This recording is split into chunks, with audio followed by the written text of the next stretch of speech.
വൈക്കം മഹാദേവ ക്ഷേത്രത്തിലെ ഏറ്റവും പ്രധാന ഉത്സവം വൈക്കത്തഷ്ടമിയാണെന്ന് നമ്മൾക്കെല്ലാവർക്കും അറിയാം.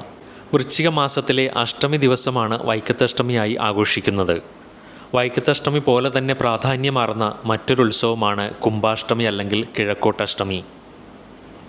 കുംഭമാസത്തിലെ കൃഷ്ണാഷ്ടമി ദിവസമാണ് കുംഭാഷ്ടമിയായി ആഘോഷിക്കുന്നത്.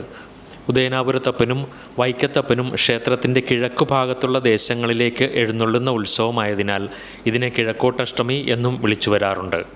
പുത്രനായ ഉദയനാപുരത്തപ്പനും പിതാവായ വൈക്കത്തപ്പനും ഒന്നിച്ച് വൈക്കം ക്ഷേത്രത്തിന് കിഴക്കുഭാഗത്തുള്ള വാഴമന, കൂർക്കശ്ശേരി, കള്ളാട്ടുശ്ശേരി എന്നീ ഭാഗങ്ങളിലേക്കുള്ള എഴുന്നള്ളത്താണ് കുംഭാഷ്ടമിയുടെ പ്രത്യേകത.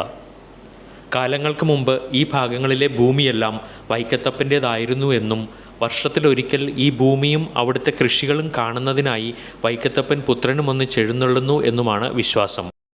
കുംഭാഷ്ടമി ദിവസം വൈകുന്നേരം 5 മണിയോടുകൂടി ഉദയനാപുരത്തപ്പൻ സ്വന്തം ദേശത്തു നിന്നും പുറപ്പെടുകയും 6 മണിയോടെ വൈക്കം ക്ഷേത്രത്തിലെ കൊടിമരച്ചുവട്ടിൽ എത്തുകയും ചെയ്യുന്നു. ഈ സമയം വൈക്കത്തപ്പനും പുറത്തേക്ക് എഴുന്നള്ളുകയും ഇരുവരും കൂടി ക്ഷേത്രത്തിന് ഒരു വലം വെച്ച് കിഴക്കേ നടയിലേക്ക് എത്തുന്നു. ഈ സമയം ഭക്തർ നെൽപ്പറകൾ സമർപ്പിക്കുകയും അടിമ കിടക്കുകയും ചെയ്യുന്നു.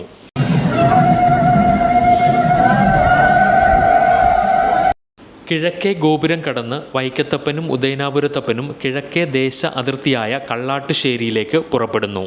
പോകുന്ന വഴിയിൽ ദേവസ്വം ബോർഡിൻ്റെ കീഴിലുള്ള വാഴമന കൊട്ടാരം, കൂർക്കശ്ശേരി കൊട്ടാരം, കള്ളാട്ടുശ്ശേരി കൊട്ടാരം എന്നിവിടങ്ങളിൽ ഇറക്കിപ്പൂജയും നിവേദ്യവും നടത്തപ്പെടുന്നു.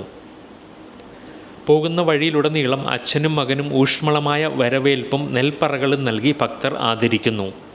കള്ളാട്ടുശ്ശേരിയിലെ ഇറക്കിപ്പൂജയ്ക്ക് ശേഷം തിരിച്ചെഴുന്നള്ളുന്ന വൈക്കത്തപ്പനും ഉദയനാപുരത്തപ്പനും നിറപറയും നിറദീപവും ഒരുക്കി പ്രദേശവാസികൾ വരവേൽക്കും. ആറാട്ടുകുളങ്ങര ജംഗ്ഷൻ മുതൽ സ്വർണ്ണക്കുടയും ആലവട്ടവും വെഞ്ചാമരങ്ങളും എത്തുന്നതോടെ എഴുന്നള്ളിപ്പിന് പകിട്ടേകുന്നു. ആഘോഷപൂർവ്വം നൽകിയ വരവേൽപ്പ് ഏറ്റുവാങ്ങി രാത്രി 2 മണിക്ക് ശേഷം അച്ഛനും മകനും ക്ഷേത്രത്തിൽ പ്രവേശിക്കുന്നു. ഇതോടെ അഷ്ടമി വിളക്ക് ആരംഭിക്കും. തുടർന്ന് ക്ഷേത്രത്തിന് ഒരു പ്രദക്ഷിണം പൂർത്തിയാക്കുന്നതോടെ ഉദയനാപുരത്തപ്പൻ്റെ യാത്രയയപ്പ് ആരംഭിക്കുന്നു. കൊടിമരച്ചുവട്ടിലും വടക്കേ ഗോപുരനടയിലും യാത്ര ചോദിച്ച് ഉദയനാപുരത്തപ്പൻ സ്വദേശത്തേക്ക് യാത്രയാകുന്നു.